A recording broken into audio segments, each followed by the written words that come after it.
تبارك الذي نزل الفرقان على عبده ليكون للعالمين نذيرا۔ بسم اللہ الرحمن الرحیم۔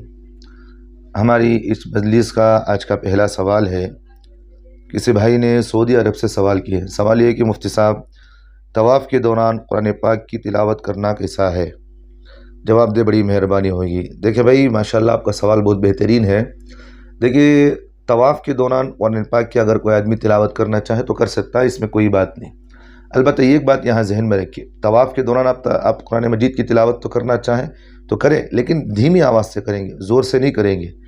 سمجھ میں آ رہی بات؟ ایک بات۔ دوسری بات یہ ہے کہ اس جگہ پر حدیث پاک سے یہ بات ثابت ہے کہ قرآن مجید کی آپ تلاوت جب چاہے کر سکتے ہیں، لیکن یہاں اس موقع پر آپ قرآن مجید کی تلاوت سے افضل یہی ہے کہ ذکر و اذکار کریں۔ ذکر و اذکار کا مطلب جیسا کہ سبحان اللہ، الحمدللہ یا کلمہ تمجید ہے، اس طرح جو ذکر و اذکار آپ کرنا چاہے کریں۔ قرآن مجید کی تلاوت سے ذکر و اذکار کرنا طواف کے دوران یہ افضل ہے بجائے قرآن مجید کے۔